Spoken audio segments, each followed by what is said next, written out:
Hello, everyone. Welcome to our Friday 15.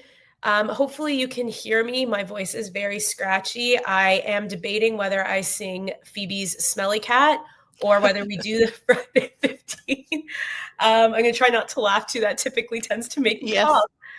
Um, but both Jennifer and I are actually quite sick. But we couldn't miss doing a Friday 15. So we are here for you. Hopefully, you can hear our voices okay. So, what is a Friday 15? Um, every Friday at 12 p.m. Central Time, we go ahead, we take 15 minutes, and we answer questions, your questions specifically about the travel industry that you've submitted on our website. If you have questions and you would like to submit, or if you want to watch past episodes, please go to hostagencyreviews.com/Friday15. That's hostagencyreviews.com/Friday15. We'll link it in the comments for you. We love all of your questions. Please keep submitting them. We also, as you all know, for those of you who join us every week, we bring many special guests from our host partners, and it's a really, really fun way for us to end the week. So before I officially introduce Jennifer, even though I have, we also have our survey. I know most of you know about our annual survey that we have. It takes about 10 to 15 minutes to complete, and it's really to just understand the hosts themselves, the host agencies, you all as advisors. It ends up being about a 90-page report that we end up launching in October. We are extending the survey to stay open until July 11th. So if you've started it, please jump back in. If you haven't, feel free, go ahead and start. There are over, I believe, 1,300 advisors that have already completed the survey to date. And you get a free report if you complete the survey. So definitely worth it. But now back to the Friday 15. I am so happy to welcome back Jennifer Dugan from Dugan's Travels to join us again. I think, Jennifer, you were one of the first Friday 15s I ever did when I joined Yeah, I ours. think so. Yeah. Yeah. So it was a lot of fun. And you ready to jump in? We've got 3 great questions for you today. Yep, I'm ready. Amazing. Okay, so we have our first question from Karen. So Karen's been a travel advisor since 2012, so for about 13 years, and had her own agency since 2016. She's thinking about bringing on another agent and wants to fully understand the differences and implications to both herself and the person that she would bring in if she brought them in as an employee, an independent contractor, or if she became the host. So is there any advice that you could give to Karen? So, for Karen, I would really first decide what kind of relationship you want to have with this person, right? Because it's a very different relationship if you have an employee where you have some say in what they do, and you can have requirements, you can have more, I want to say, control over the situation than with having an IC. It's really important that people who are thinking about bringing on ICs realize that the whole thing is independent. They're independent contractors. You do not control them. You have to really make sure that people understand that. You can't tell them what they can book. You can't tell them what supplier they can. You can't tell them how to do their business because it really is their business. So first, that's something really that you have to think Yeah. about, because if you want that control, you don't want to just bring on an IC. Now, if you're somebody who's like, I just want somebody to have work and bring in their own sales and have that freedom, then an IC is perfect for you, because then you don't have to worry about having an employee and you have more freedom there on your side of things. But you do really need to just kind of decide what you're looking for in that relationship. Yeah, I completely agree. It's definitely, we actually have a really great article that we'll link that actually goes into what, so Karen, you may not know what a sub agent is, but the idea of bringing on a sub agent. So in your question, Karen, you didn't advise whether you are hosted or you're not hosted, but I'm going to guess that potentially you are hosted. And you may want to consider sub agents. So we'll link the article so that you can learn a little bit more about what that looks like. But yeah, Jennifer, I completely agree. I think it's a lot about, how much liability you want to take on for the person, but with that, how much control do you want to have, right? Is it somebody that's really helping you out in your day-to-day, you're handing off leads to, they're helping you with your current clients, or you want them to bring in their book of business and you have a commission split? Karen, I think it's kind of, you may want to list out almost like pros, like not even pros and cons, but kind of what is it that you need? And then that may help you further decide which kind of is it, do you want to take on being a host? Do you want an employee? Do you want them just to be a sub agent? How does that work best for you? So, yeah. But definitely take the time to list out the things that you need, Karen. It's going to be different for everybody, for sure. All right. Are you ready for the second one? Yep. All right. So this one I found really interesting, and he actually emailed me personally. So Mark, we are here for you with your question. Sorry, I'm about to cough now. I got so excited about the question. So Mark attends market festivals as a vendor, advertising his travel business between the spring and fall. This year, he's added some physical items to sell that are related to a few countries that he advertises. Because these are physical products and not travel specifically, can I still sell them under my business name at these fairs? So that one I thought about a little bit, trying to figure out how taxes would work on that. Like, I know different states have different rules about commissions, how you're taxed on it. But if it's an actual physical good, then it comes into something different where you have sales tax, you have to keep an inventory, things of that nature, because it's not a service, it's a tangible good.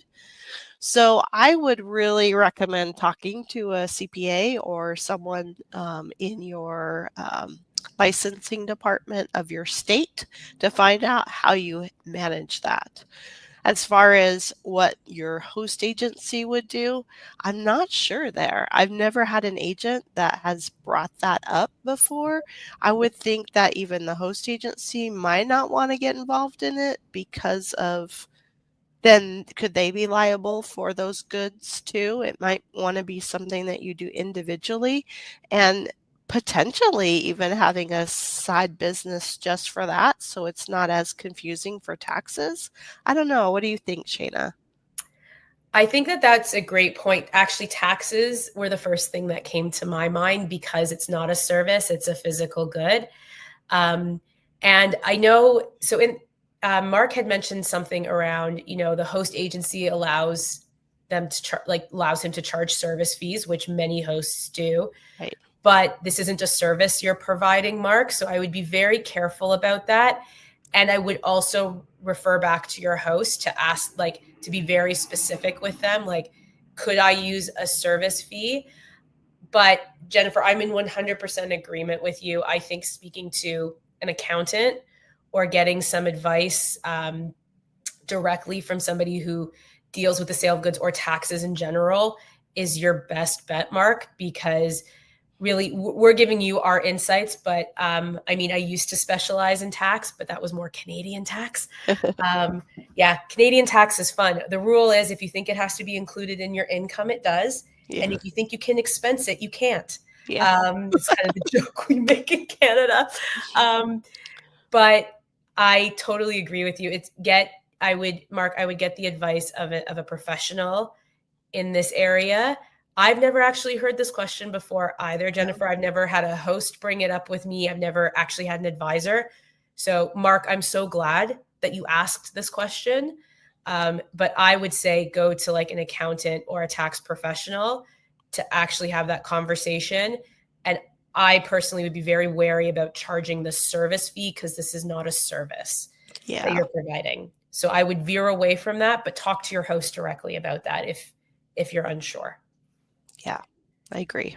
Yeah, I think that's, I was thinking the exact same thing. It was probably one of the questions when it came in, Jennifer, that I was like, wait, I'm not sure. Yeah. Yeah, it took me a minute, but I always, those are kind of sometimes my favorite questions because it changes up the game a little bit. So Yeah. all right, a question that we do get a lot, but everybody always wants to know, which I think this is a great topic. We're going to talk about FAMs to end us off. So, what is a FAM? And second part of the question is, would I be able to describe it as a business trip on my tax filings? Oh, we love taxes. Yeah. So, what is defined as a FAM, and would I be able to describe it as a business trip? Well, of course, there's multiple different kinds of FAMs. You have your supplier FAM, which is sponsored by a supplier. Mhm. You have your independent FAMs. If you're with a host agency, they might be doing FAMs. Also, I know for us, we do FAMs. That's just our agency. So there's lots of ways of doing a FAM. But the goal of a FAM is to educate yourself on the product or the destination so that you can sell it. So every time you're looking at a FAM, it should be something that you're going to do because you want to sell it, not because it's someplace that you've always wanted to be and you have no idea how to sell it necessarily or not want to sell it, but more of it's you're investing in your business. So in the terms of being able to write it off, there's different things that you can write off as far as you have to definitely need documentation that it was an educational event, not your personal vacation. And your CPA can help you with that. I know I have to go through, when I do something, I document everything to show that it was an event, that it wasn't that the family and I went on a vacation and I'm trying to write it off. So keep good records. Talk to your CPA about it because that's the advice that you need. And everyone, I think, from all these questions that we've been talking about, is that having a good CPA for your business, whether you're big or small, is so important because they know, right? We are supposed to know travel, not necessarily taxes. So don't try to figure it out yourself because more than likely you'll just get yourself into trouble. So make sure you have that professional that you can go in and talk to them about. Find out for them what they want you to have to prove that these are business fam trips, not personal vacations. Because I will say my CPA says that the IRS loves to audit anything that is travel related. Unfortunately for us, it's a flag, right? It's because they do know that people try to take advantage of that. So you do want it to come down to an educational event because then that's a little bit easier. Continuing education, right, is a lot easier to write off rather than a vacation. So it's all in how you can document that and show. And it could be even as easy as before you're going on a FAM, after you're coming back, is you're documenting it. You're showing what you hope to gain from it, what you gain from it, and what you're doing with it. So, which everyone should do anyway for a FAM trip, because I know that it's really hard to go on it and come back and do something with it. So even having that as part of your process really does help, not only for your business, but also for your taxes. Yeah, I'm a big fan of having, I have my own personal CPA, and a lot of it who helps me with my taxes, even though that's my background.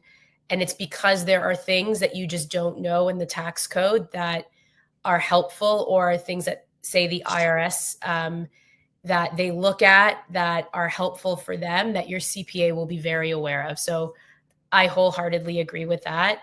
I think a good reminder to everyone who is going on a FAM is that whoever's hosting your FAM, whether it's your host agency, whether it's a supplier, whether it's a DMO, so DMO is like a tourism board, whoever's hosting it typically, and when I say typically, I mean always, gives you an incredible amount of documentation about the FAM itself, what it is, why you're going on it, cost, all of that, and also what's required of you potentially pre, during, or post the FAM. So keep this documentation with you for tax time as well, because that does prove that this was a familiarization, a fam trip. So you were on it for business purposes. So you will get a lot of documentation that will be helpful from the supplier or your host, whoever's actually running and operating the famil trip for you. We do also have an article that I will link in the comments that has to do with travel agent fam trips, what to look out for, just understanding the famil trips as well, along with all the documentation that can help you out.